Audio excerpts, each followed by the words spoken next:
훈련소에 있던 귀신. 군대는 주로 음기가 가득한 곳에 지어진다는 이야기를 많이 들었다. 그래서인지 군대에서 귀신을 봤다는 이야기도 많이 들었고, 각 부대마다 있는 괴담들도 아예 없는 이야기는 아닐 거라고 생각한다. 다녀오신 분들은 아시겠지만 가뜩이나 피곤한데 자다가 깨야 하는 불침번이 가장 괴로웠던 것 같다. 그 중에서도 두 번째나 세 번째 순서라면 그날은 자도 잔 것 같지 않은 날이었다. 내가 군대에서 처음 귀신을 보게 된 건 세 번째 불침번이 있던 그날이었다. 워낙에 예민했던지라 가뜩이나 잠도 제대로 못 자고 있었는데, 그러다가 두 번째 근무자들이 교대를 하러 나가고 첫 번째 근무자들이 들어와서 환복하고 누울 때까지도 잠에 들지 못하고 뒤척이고 있었다. 그때 당시는 훈련소에서 훈련병으로 불침번을 서고 있을 때여서 복도 가운데에 위치해서 서 있어야 했다. 절대 움직이지 말라나. 물론 자대에서는 그렇게 하지 않지만 훈련소에서 훈련 개념으로 하는 거라 그런 것 같다. 딱 한 번 움직일 수 있는 시간이 있었는데 2시간 중에 1시간이 지났을 때 혹시 모를 일에 대비해서 각 훈련병들이 속한 생활관을 한 번씩 훑어보고, 겨울때였던지라 건조할 수 있으니 생활관 바닥에 물을 뿌리는 작업을 해줄 때뿐이었다. 분명 그렇게 알고 있었는데 교대 근무를 한 지 얼마 지나지 않은 것 같은데 누군가 생활관으로 들어왔다. 어떻게든 자보려고 눈을 감고 있었지만 문을 열고 닫는 소리와 발자국 소리가 들렸다. 벌써 1시간이 지났나?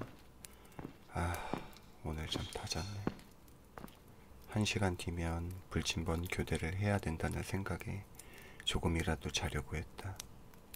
하지만 들어왔던 발자국 소리는 훑어보듯이 생활관 끝까지 걸어가더니 문 쪽으로 갔다가 이내 다시 생활관 끝으로 걷기 시작했다. 가뜩이나 잠도 안 오는데 시끄럽게. 금방 나가겠지라는 생각과는 달리 그 발자국 소리는 계속해서 생활관 끝과 끝을 반복해서 걸어다녔다. 몇 번을 왔다 갔다 하더니 갑자기 발자국 소리가 끊겼다. 갑작스러운 정적 이후 갑자기 생활관 문이 열리더니 누군가 들어오는 소리가 들렸다. 조교한테 걸렸나 보네. 불쌍하다. 당연하게도 복도에서 보이지 않으니 조교가 잡으러 들어왔다고 생각했다. 하지만 새로 들어온 발자국 소리는 생활관 끝까지 걸어간 이후 안쪽에서부터 바닥에 물을 뿌리더니 이내 문까지 다 뿌린 후에 문을 닫고 나가는 소리가 들렸다. 뭐지? 순간적으로 무언가 이상함에 눈을 떠보았지만 생활관에는 자고 있는 동기들 외에는 아무도 없었다. 분명 발자국 소리가 들렸었는데 누가 나간 소리도 없었고, 의아함에 생활관을 둘러보다가 피곤해서 헛소리가 들리나 보다 생각하고 다시 누워서 눈을 감았다. 그러고 몇 초 지나지 않아서 다시 발자국 소리가 들리기 시작했다. 찰박거리는 발자국 소리. 조금 전에 바닥에 물을 뿌린 탓에 물을 밟는 소리가 나기 시작했다. 누가 장난치는 건가 하는 마음에 슬며시 눈을 떠서 둘러봤을 땐 아무도 보이지가 않았다. 분명 보이지는 않는데 그 발자국 소리는 계속해서 나고 있었다. 아니씨, 뭐야 대체. 몸을 움직여서 확인하려 했지만 몸은 움직여지지 않았다. 뭐야, 가위 눌린 건가?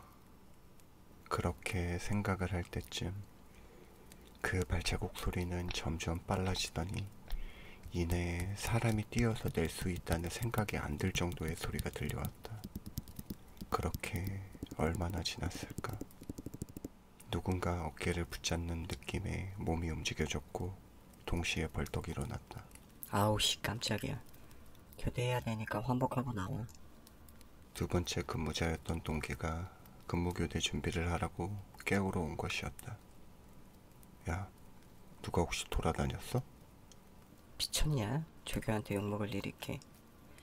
그러고는 빨리 준비하라며 생활관 밖으로 나가는 모습을 보고는 꿈을 꾼 건가 생각하고는 교대 준비를 했다. 전투복으로 환복을 하고 전투화를 신을 때 전투화에 튀어있는 물들을 보고는 꿈이 아니란 걸 깨달았다. 물론 물을 뿌리는 과정에서 튀었다고 생각할 수도 있겠지만 슬리퍼나 운동화에는 튀지 않고 전투화에만 튀어있다는 사실이 굳이 깊게 생각하고 싶지는 않았다.